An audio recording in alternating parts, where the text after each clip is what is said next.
guys, welcome back to Medical Coding with Blue. Today's episode is all about tips for handling self-doubt and negative self-talk as a medical coder or a medical coding student. If you are brand new to my channel, welcome. I am Blue, I'm a medical coder. Okay guys, last week I put out an episode called Before You Quit Your Medical Coding Journey, Watch This. And the reason that I put this out was I was getting a lot of emails from people. They heard this bad thing about medical coding, they heard that bad thing about medical coding, and so it started to plant a seed of self-doubt. And then they started on that hamster wheel of negative self-talk. Am I in the right field? Am I doing the right thing? And so I made a video addressing this. I got a really good comment, which inspired today's episode. So thank you to the viewer who sent this in. So I'm going to read the comment, and here we go. All right. So they said, thanks, Blue. I feel the biggest obstacle or person I tend to listen to is myself. This process is taking longer than I wanted, and that comes from self-doubt within myself. Thanks to you and your channel, you are always the ice-cold bucket of water I needed to be poured over my head to wake me up a bit. Thanks again, Blue. And I told the viewer that I would make an episode about addressing self-doubt and negative self-talk. So here we go. Now, the thing is, if you have drive to do this and you're very excited, and then somebody comes along and says, oh, I don't think you should do this, and then all of a sudden you start to question, that's that you're allowing those negative thoughts to come in. And those negative thoughts can lead to negative self-doubt, right? And you don't want to get there. You don't ever want to get there. Other people are going to have opinions all the time about things that they have no idea about. You're brand new getting into this. And while there may be other people that had their different experiences, that is their experience. That is not going to be your experience, okay?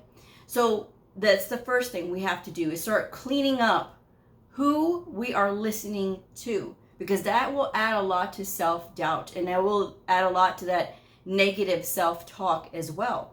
Because you get around negative people, and sometimes it's really hard not to catch that negativity too, because they're in their complaining mode and then all of a sudden you find yourself, yeah, you know, they're right, and they said this, and now I'm wondering, and should I be doing this?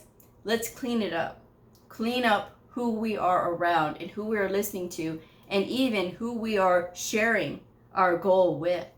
A lot of times, especially now in this social media age, a lot of people want to announce everything that they're doing. And when you do that, you open the door to criticism. You open the door to people telling you you're doing the wrong thing, or that's just not the way that you should be. And again, if you already are not confident in what you're doing, you're going to get that self-doubt. So let's start by cleaning up who we're talking to. You don't have to announce everything. You don't have to brag about everything. And it may not even be bragging. You may just want to share it because you're excited. But again, not everybody is going to be excited for you. So with that in mind, that keeps the negative external influences down, which helps with you and the way that you're thinking about the whole process. Now, yes, it may be a lot more than you anticipated, medical coding, learning it, right? Because you got to learn medical terminology, anatomy, and pathophysiology, and all these other things. HIPAA and medical law and ethics, and you have to learn all these. But Rome was not built in a day. You have to remind yourself of this. Rome was not built in a day. Doctors, we got to know what they know. And we don't go to medical school. They get 10 to 15 years to be a doctor, to learn. And we get a very short amount of time, which means that we have to be committed to learning and continuing to learn. So we have to start by being patient with ourselves, because how can we expect others to be patient with us if we can't be patient with ourselves, right? So that's the first part of this whole thing, is again, cleaning up who you're talking to, and then starting to take stock and look at your reason for why. I tell people all the time that you have to put up somewhere where you can see it, where you're studying, right? You have to put up your name with a credential that you want. So that way you can start having that positive reinforcement. So when you feel like you're just drowning in books and you're drowning in all of this knowledge and learning, you can look at that name and you can look at your credential and then you could say, that's what I'm working towards. That's what I'm going to do. And it's going to feel good. When you see that next to your name, it feels really good. Of course, when you get your certification, it's even better. But this is what I did when I was in that, where I was taking certification exams and things like that. Last year, I took the CCSP and the CCS. And I passed them both in the first try in the same year. On top of running a channel, a YouTube channel, where I was doing shows 5 nights a week. And having a Patreon channel where I'm having to create exercises and do special things for my Patreons because they support me in my educational quest. So having to take the time for them, doing tutoring sessions and doing resume rewrites and doing professional coaching. So there's a lot of things that were on my plate at the time. But I'm not announcing everything that I'm doing with everybody else. Again, mitigating who I am sharing this with, so that way I don't have to run into those negative influences. It's very easy for people to give their opinions about things that you're doing. And when you're tired and you feel fatigued because maybe you've been studying really hard, your defenses get lowered and then it's easy for the negative talk to start, okay? So I'm going to leave this link from Healthline, and it's got some really good examples of reframing that negative self-talk. When you start beating yourself up and saying, oh gosh, I can't get this, or oh, I'm too stupid, or I don't know. You should never say those things, guys, never. But this gives some really good examples about how to reframe your thinking. And you have to be conscious about the things that you're thinking, because your brain is saying, okay, yes, this is what we are, this is what we do, this is what we do, okay, this is what we're doing. And so if it's negative, your brain is going to be like, okay, we're right on board with that. But if it's positive, we can change the trajectory of our lives, right? Okay, so like, listen to this. They give an example of a negative self-talk, and then they give an example of a positive self-talk. And it says, negative, I'll disappoint everyone if I change my mind. The positive is, I have the power to change my mind. Others will understand. Okay? So you're taking that personal responsibility, right? It's your life. You are in control. Okay? Other people are just going to have to understand, right? Because you're doing the best that you can. Another one is, I failed and embarrassed myself. A lot of people will beat themselves up, especially when they fail their exams. Their medical coding certification exams. They'll be like, oh, and they don't want to touch it no more. You get knocked down only one time, that was all it took, really? So think about that, guys. You shouldn't be chased off so easily from your dreams. But look how it's reframed positively. I'm proud of myself for even trying. That took courage. Do you know how true that is? There's a lot of people who will not even try because they are too scared. So if you try and if you fail, it's okay. You tried. And sometimes it's just our nerves, and it just gets the better of us. And instead of resting and taking that time to give ourselves that break before we go in for that exam, right? Some people will not listen and they will tell me, Blue, I didn't listen to you. I just studied and I crashed and I crammed all night and it didn't work out. I'm telling you these things for a reason. Your brain needs time to be able to process all of these things. You can't put too much pressure when it comes to, okay, now you got to perform, right? And the only way you're going to be able to do that is if you give yourself a break. You know more than you think you do. So even when you attempt your exam, and even if you fail, it's okay. There's plenty of people who fail these exams because these exams are difficult. These are not easy exams. These exams are meant to test for proficiency. And no matter what people say, and oh yeah, they can train them just to pass the test, it still doesn't matter if you don't understand the material, guys. So the other one is negative. I'm overweight and out of shape. I might as well not even bother. And when you reframe it into a positive, it says, I am capable and strong, and I want to get healthier for me. You see how easy it is to turn it around? Because there's a lot of people who will say that, oh no, I could never be that skinny, or I could never be that fit, or I can't do this. And their brain is like, okay, we're not going to do it. Rather than just giving it a try and take one step at a time. And believe me, you will get there if that is what you choose to do. If you choose to get healthier for yourself, you will be able to do it. But it's not without effort from you. I let everyone on my team down when I didn't score. Positive is sports are a team event. We win and lose together, and it's true. I tell my providers this all the time. How they perform is a reflection of the things that I have taught them. So we all win or we all lose, because when they are not able to get through all of their stuff, as far as like, well, are we capturing everything? I'm saying from before, right? Before I even got there. And it's everybody. It's a collaborative effort. It is not just on one person. Okay. Negative. I've never done this before and I'll be bad at it. Somebody else had commented on one of the videos saying that she always answered with confidence, I know I'm going to get this wrong. And then the professor was like, looking at her like, why is she even here? So when you're reinforcing, oh yeah, I'm going to get this wrong, your brain is like, okay, we're going to get it wrong. So stop doing that, because the only one getting in your way, a lot of times, it's not other people, it's you. So in order to reframe this, I've never done this before and I'll be bad at it, to reframe it, this is a wonderful opportunity for me to learn from others and grow.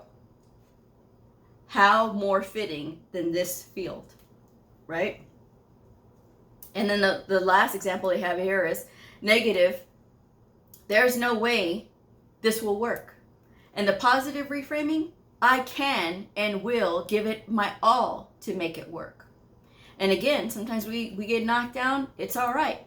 Because there was that one quote that I said from Rocky. It's not about how hard you hit. It's about how hard you can get hit and keep going.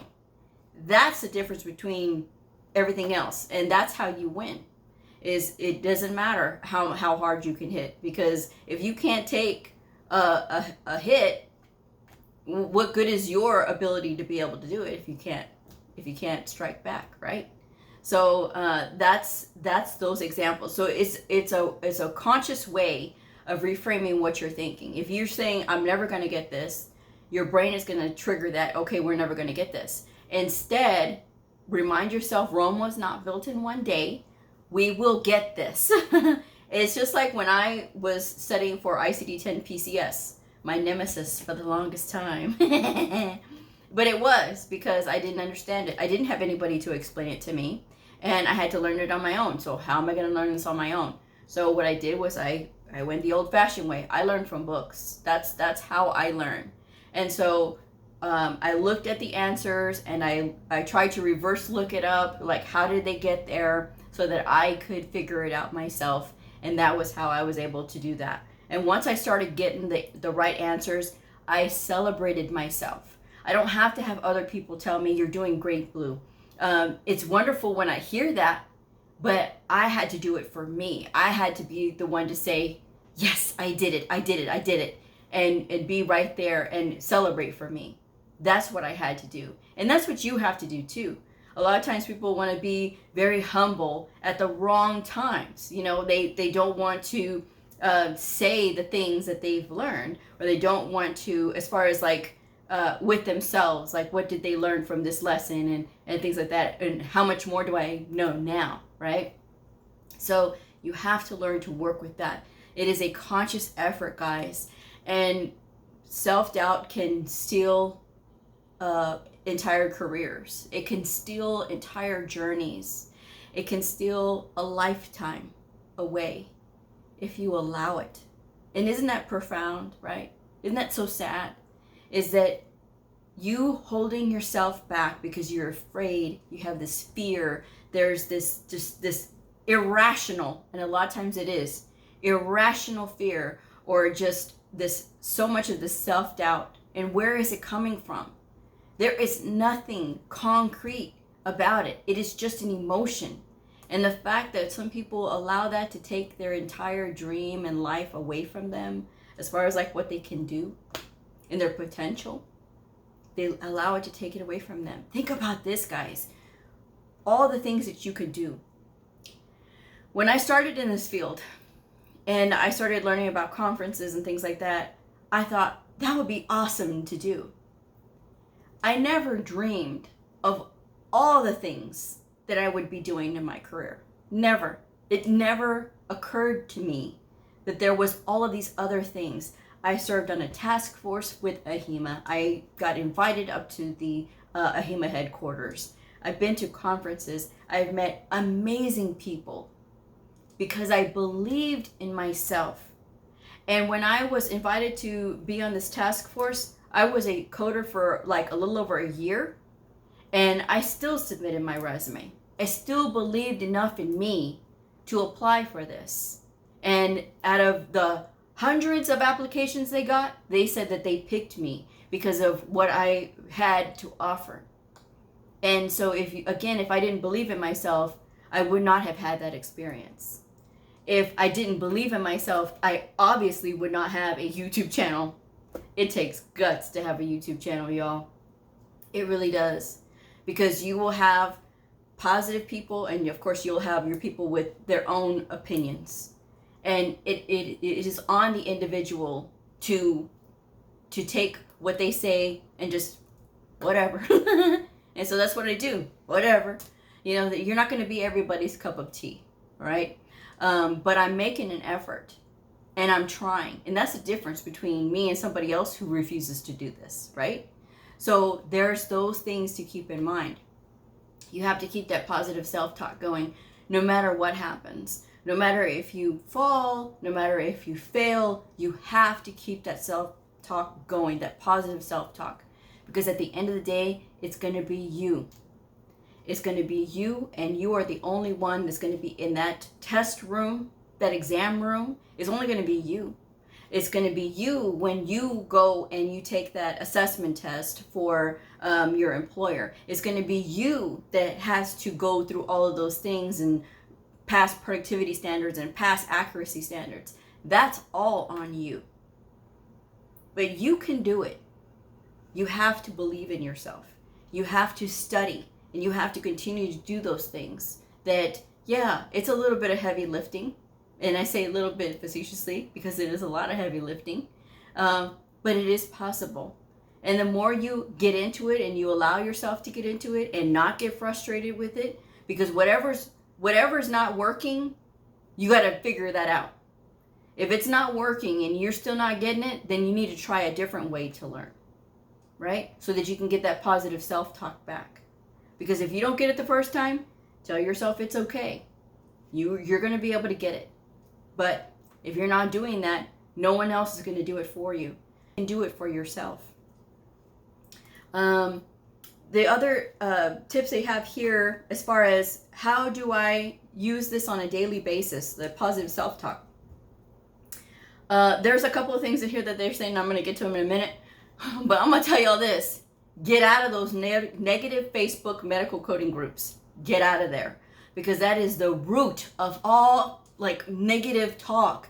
Every time I get to somebody that they say, oh, now they're questioning themselves, they were spending time in a Facebook medical coding group. Guys, their experience is not going to be your experience unless you allow their words to get into your head. But they say here, identify negative self-talk traps. Certain scenarios may increase your self-doubt and lead to more negative self-talk. Work events, for example, may be particularly hard. Pinpointing when you experience the most negative self-talk can help you anticipate and prepare. Check in with your feelings. Stop during events or bad days and evaluate your self-talk. Is it becoming negative? How can you turn it around? Find the humor, right? Laughter can always help relieve stress and tension. When you need a boost of self-talk, find ways to laugh, such as watch funny animal videos or a comedian. I like to watch I'm a Survivor Sanctuary. You guys know if you've been with my channel for a while, I love to watch Lester and his animal channel on YouTube. He has I'm a Survivor Sanctuary. Hysterical channel. I love it. And there's a whole network of his family that all have their own channels. His wife, Jamie, has her own channel, From Suits to Boots. Their nephew, or Lester's nephew, Jake, has his own channel, Shirtless Jake's Homestead. All really great, entertaining, funny channels. I like to listen to them because it's funny. Just look at the animals and the characters and everything, the stories that happen. You know, they create wonderful storylines, and I just love to watch these animals. You know, it's nice to just be able to relax, and that's how I get into that laughter mode myself. Surround yourself with positive people. Whether or not you notice it, you can absorb the outlook and emotions of people around you.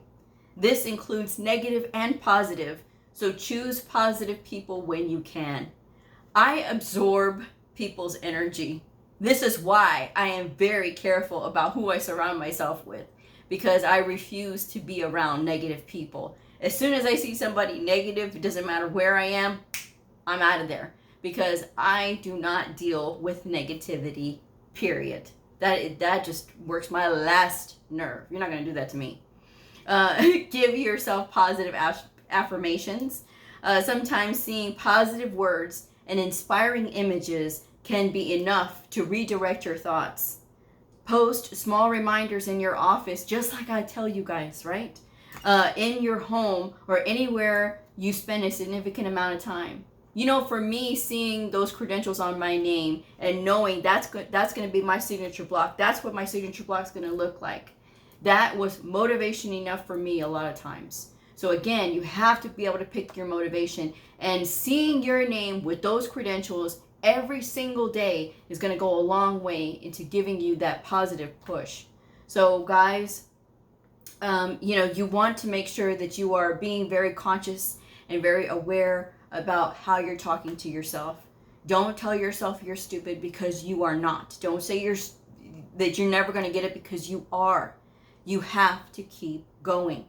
And the more you do that, the more you stick with it, the stronger you're going to get. And trust me, you're going to have to build that inner strength, because when you get out there in the real world, it's only going to get harder.